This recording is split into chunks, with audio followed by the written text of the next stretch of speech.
Moving on now to the topic of the choice between debt or equity.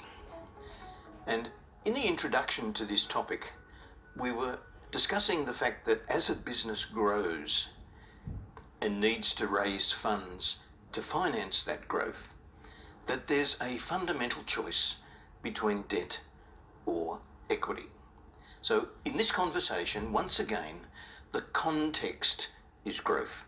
We have an organisation wanting to grow the business, purchasing new assets, investing in new projects, perhaps even investing in the acquisition of another company, buying out a competitor, buying a supplier.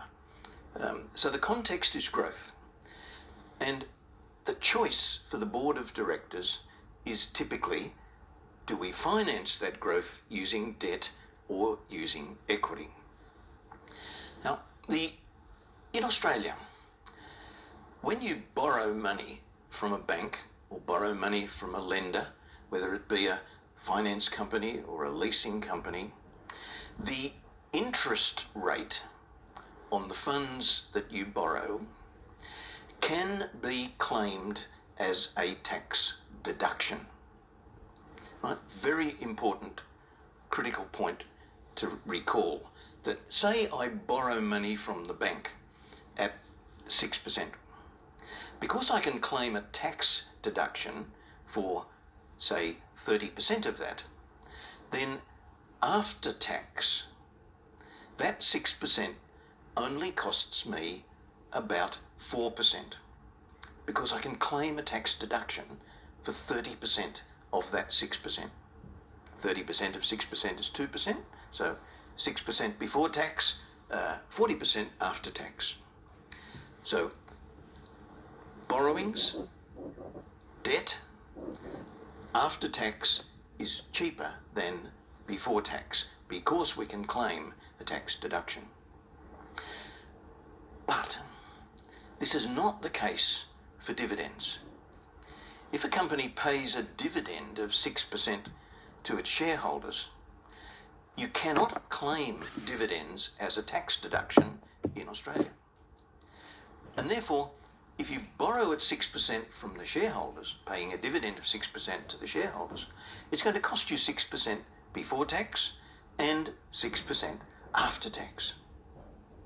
So strange as it may seem, borrowing money is a cheaper alternative for a company to finance growth than it is raising money from the shareholders after tax. But of course, this is only half the story. Everything that I've just described refers to the financial cost. The risk, however, the commercial risk, is the other way around. Let's think about this for a moment. If I borrow money from the bank, and then for whatever reason my business suffers a downturn, it could be another global financial crisis.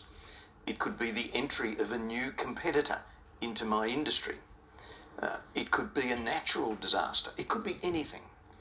But if there's an external shock to my organisation's business model, and it causes a sudden reduction in my profitability, a sudden reduction in my cash flow, then the bank will have little sympathy.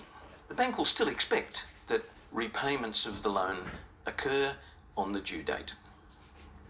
If, on the other hand, the business does suffer such a downturn, such an external shock, then it's highly likely that the shareholders will rally behind the board of directors and say, that's okay, we understand.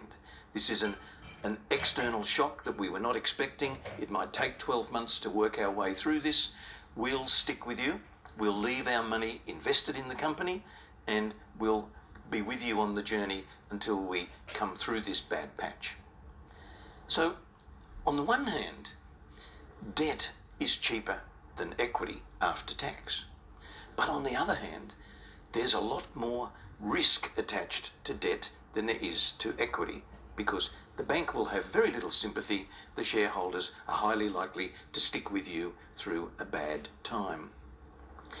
So therefore, this is the dilemma for a board of directors. Do we finance growth using debt? Do we finance growth using equity?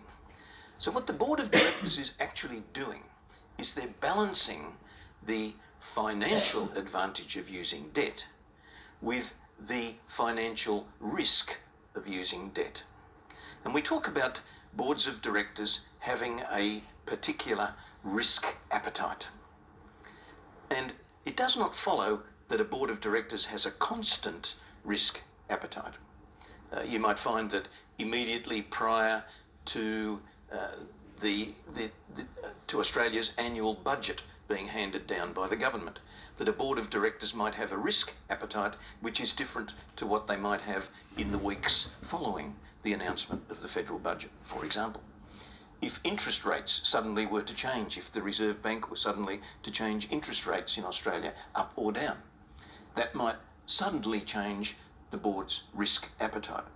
So it's not the case that we can say that a board of directors of a company has a permanent level of risk appetite. It's something which keeps changing as economic circumstances around the company continue to change.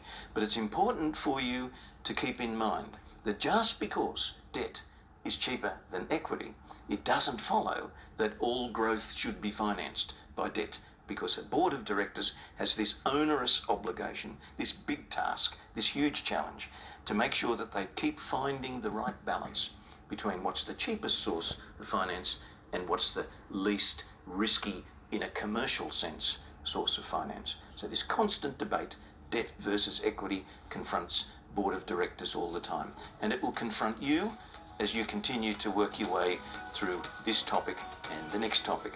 So try to keep in mind that at all times, that even though we're talking here money, we're talking what's the best financial choice for the company, that there is always another side to this discussion.